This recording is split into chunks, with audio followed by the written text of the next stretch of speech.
राहता तालुक्यातील निमगावने पुन्हा एकदा समाजासमोर एक आदर्श ठेवला आहे. सलग दुसऱ्यांदा या गावातील तरुणाने मरणोत्तर नेत्रदान करून 2 दृष्टीहीन रुग्णांना जीवनात नवा प्रकाश दिला आहे. साईबाबा संस्थांच्या साईनाथ नेत्रपेढीमध्ये आजवर 5 जणांनी नेत्रदान केलं असून त्यातून 6 रुग्णांना दृष्टी मिळाली आहे. विशेष म्हणजे यातील 2 नेत्रदाते निमगाव येथीलच असल्याने गावाची सामाजिक जाणीव अधोरेखित झाली आहे. मागील महिन्यात सागर राजेंद्र गाडेकर या तरुणाचे निधन झाल्यानंतर त्यांच्या कुटुंबियांनी त्याचे डोळे दान केले. आता पुन्हा गावातीलच गणेश जाधव वय 32 यांच्या नेत्रदानामुळे 2 नव्या रुग्णांच्या जीवनात आशेचा किरण उमटला आहे. गणेश जाधव यांचे श्री साईनाथ रुग्णालयात उपचारादरम्यान निधन झाले. त्यांच्या पश्चात भाऊसाहेब संतोष व पत्नी ज्योती यांनी संपूर्ण कुटुंबाच्या संमतीने नेत्रदानाचा निर्णय घेतला. रुग्णालयातील डॉक्टर आणि नेत्रपेढीच्या टीमने तत्परतेने संपूर्ण प्रक्रिया यशस्वीरित्या पार पाडली. या सामाजिक योगदानाबद्दल संस्थांचे मुख्य कार्यकारी अधिकारी गोरक्ष गाडीलकर यांनी जाधव कुटुंबियांचे सांत्वन करत त्यांच्या निर्णयाचे भरभरून कौतुक केले.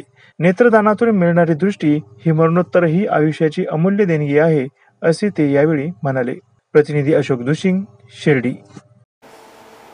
मी संतोष चिबू जाधव, राहणार निमगाव.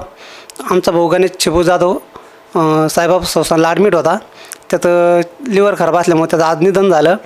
तर इथं साईबाबा संस्थानला नेत्र पिढी सुरू झालेली आहे. आपण डोळेदान करू शकतो आपण इथं. तर आमच्या भावात आम्ही सगळ्या कुटुंबाने निर्णय घेतला का त्याचे डोळे दान करायचे. तर आम्ही त्याचे डोळे दान केले. तसं सगळ्यांनी पुढे येऊन जर असा पाऊल उचलला तर जगात कोणी असा आंधळा पांगळा असेल तर त्याला ते डोळे भेटू शकतं बा. नमस्कार, मी डॉक्टर अशोक गावित्रे. आज आमच्या साईबाबा संस्थांमध्ये साईनाथ हॉस्पिटल येथे MICमध्ये एक गणेश चिबू जाधव, राहणार निमगाव यांची आज उपचारादरम्यान मृत्यू झालेला आहे. गेल्या 16 तारखेपासून ते इथे ॲडमिट होते आणि आज त्यांचं उपचारादरम्यान मृत्यू झाला.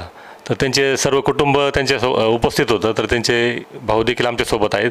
त्यांनी आणि त्यांच्या पत्नी असेल, दुसरे मोठे भाऊ असतील, सर्वांनी आज त्यांचा निर्णय घेतला की आमच्या साईबाबा संस्थांनी जी नेत्रपेढी सुरू केली आहे तर त्या ठिकाणी नेत्रदान करण्याचा त्यांनी आज निर्णय घेतला. आणि अतिशय कौतुकास्पद असा हा निर्णय आणि अभिमान वाटावा सर्व कुटुंबाला आणि सर्व समाजाला, असं आज त्यांनी काम केलेलं आहे.